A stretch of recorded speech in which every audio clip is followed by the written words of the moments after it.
All right, let's talk about Frazier v. ATF, one of the cases that's challenging the ban on selling handguns to individuals aged 18 but not yet 21 from FFLs in the United States. This case has some exciting news that, in practical fact, is not changing much at this exact moment.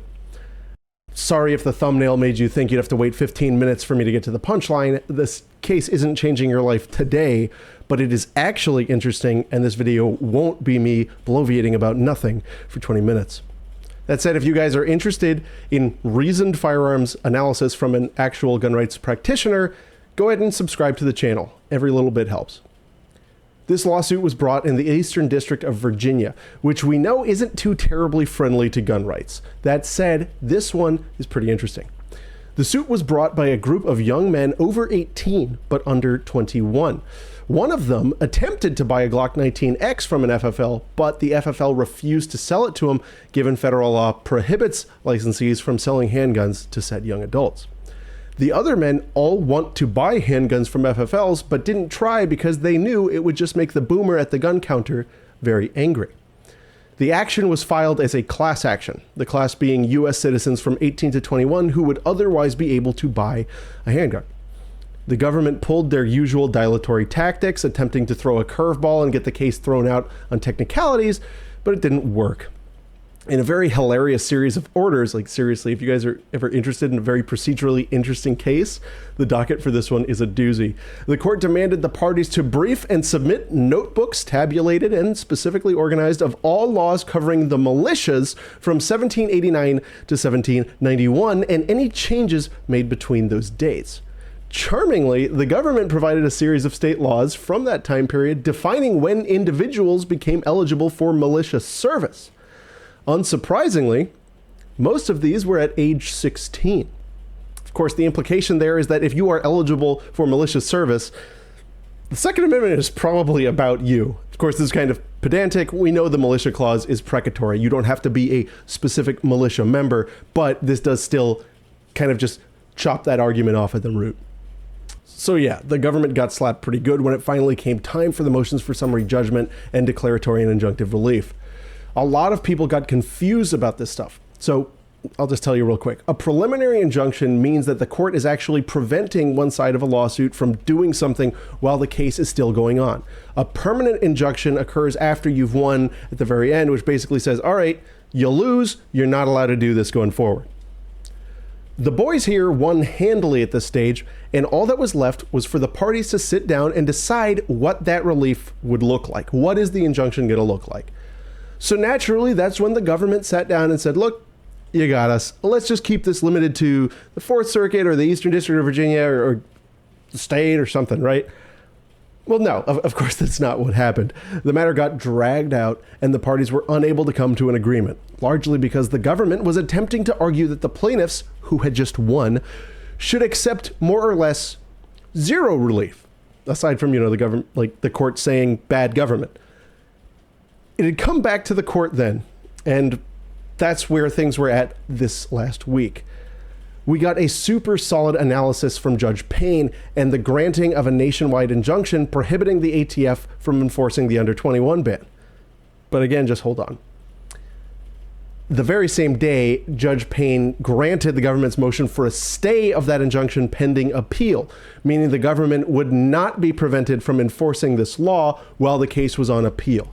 That said, he also handily buttoned up the case so that it could immediately be appealed, which is a good result for us and for the development of the law. Even still, the case looks pretty solid. The Fourth Circuit isn't perfect, but there are some wins that have come out of it, including stun gun cases, etc. This does provide an excellent framework, no matter how the case goes, for future challenges, and even itself has a snowball's chance, I'm telling you.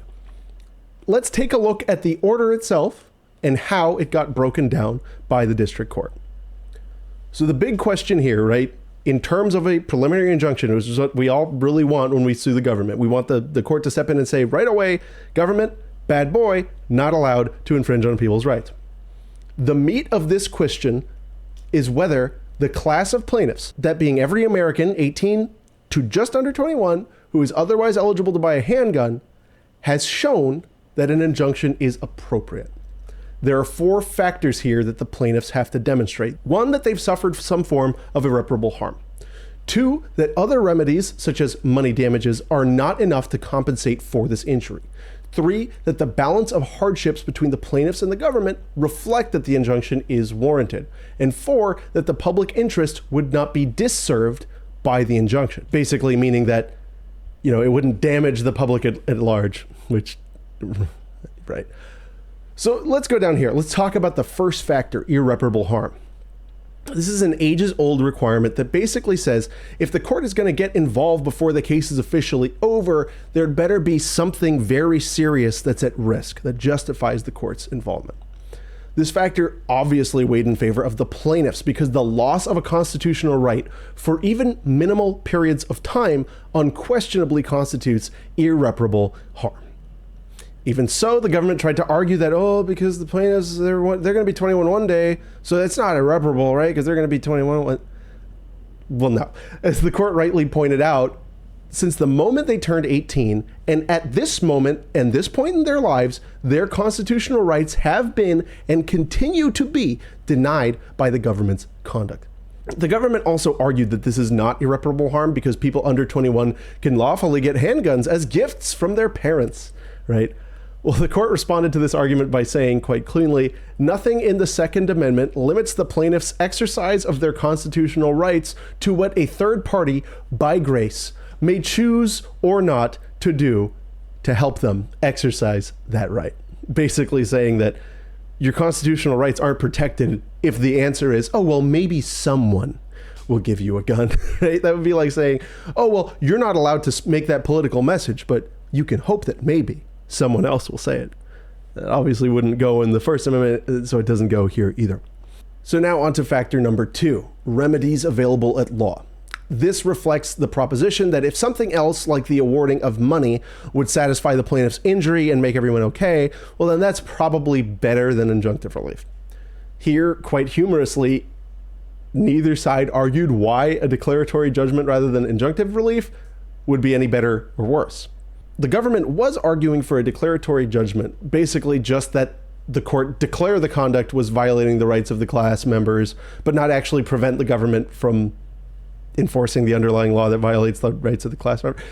So despite neither party helping the analysis on this factor, the court found that because the government is actively enforcing the ban, it is depriving the plaintiffs, that being the boys, all the boys, of their fundamental rights every day. A declaration alone, that being, the court writing an order saying it is unconstitutional what you did, that alone would not fix the denial of their rights because the government's day-to-day deprivations persist. And they've enforced it aggressively for ages now. Well, not ages in the long-standing sense, but you get what I mean, decades. The court declaring the law unconstitutional alone would not immediately allow plaintiffs to exercise the very right that they are seeking prospective relief for. So it makes a lot of sense. So third, the question was of balance of hardships. This factor is pretty logical, right? Who would bear all of the burden if the injunction is granted? This and all of the other factors here are relevant because you have to take a step back and realize injunctions don't flow from statute. They don't flow from any particular law. They flow from the court exercising its inherent authority, its equitable authority, rather than codified law. The power to issue an injunction comes from the court's inherent power to force fairness amongst parties to a lawsuit.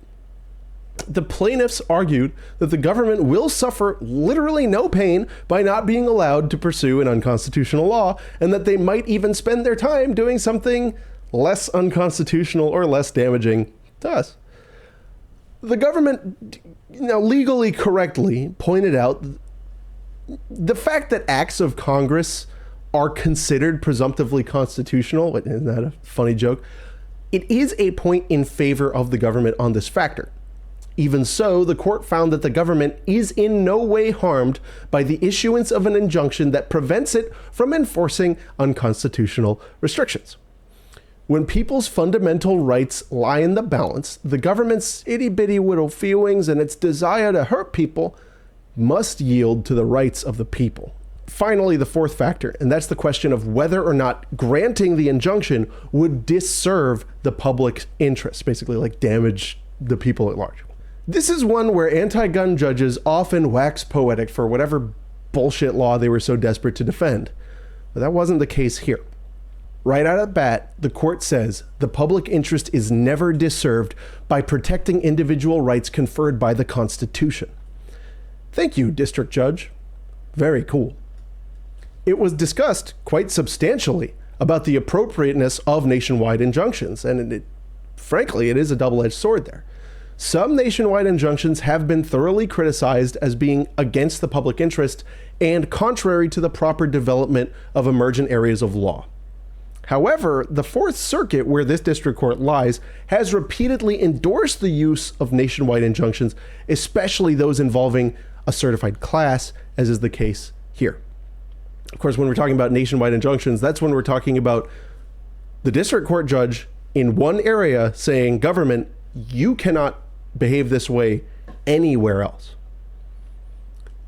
Interestingly, in recognition of litigation that was going on at the same time in the Western District of Louisiana and the Northern District of West Virginia, the judge limited the injunction to exclude those two districts. But of course, like we said, the order was granted, the injunction was issued, it was all final, and then immediately stayed. So what does that mean? Well, in an ordinary case where it would continue to go, it would mean that kind of nothing would happen until the case was finalized. But Judge Payne here buttoned everything up super clean, all within the same 24-hour period. He issued a final order. He issued a very specific order terminating every single thread of the case so that this could immediately be appealed and that our rights might be able to be given force. What this means is when it's appealed to the Fourth Circuit, if it comes down in our favor, it's all said and done. The order goes into effect right away. We don't have to wait for the district court to write another one. So why would he have done this? Well, a lot of jurists are very hesitant to rock the boat, which it's kind of sad because the government is not hesitant to rock the boat in terms of infringing our rights. You can see in the litigation tactics that are espoused by the government that they're really game to, play little games with our rights and try to do little tricks to excuse themselves and get themselves out of these lawsuits. It's kind of a horrible place to be for our country and for the respect for the rule of law. So what's going to happen next? We got to watch what happens at the Fourth Circuit. Again, good things have happened at the Fourth Circuit. A lot of it's going to come down as to what panel comes down. Could go in our favor. We really aren't sure right now. What happens after that? Of course, it could potentially go en banc or Supreme Court.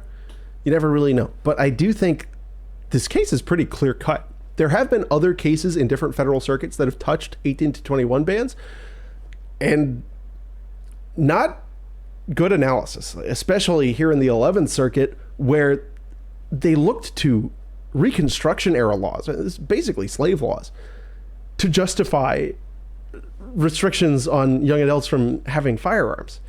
So it's in no means a sure shot here, but it is something that should be a sure shot. It's clear as day when you look at Bruin that these types of laws are not constitutional. And I'm excited to see these developments go forward and to see judges like Payne painstakingly lay out every element of the analysis. It is really, really a good thing.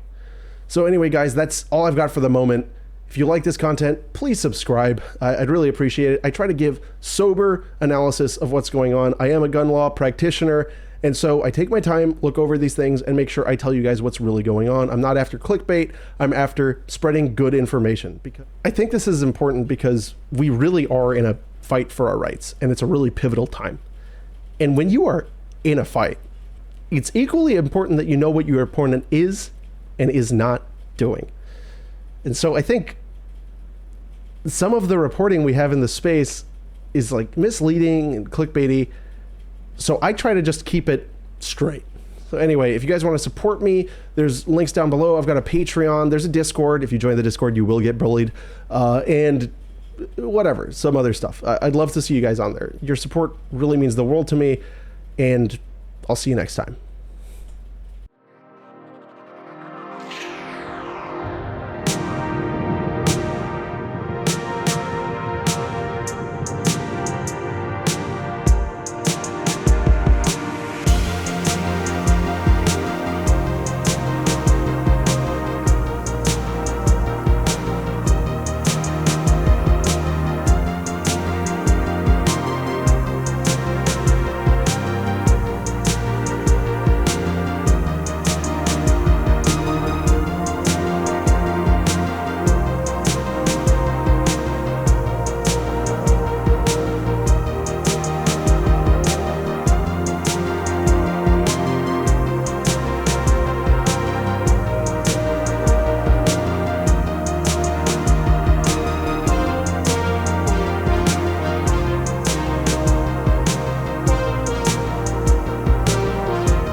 So yeah, the government got slapped pretty good when it finally came for the motions for summary judgment and for declaratory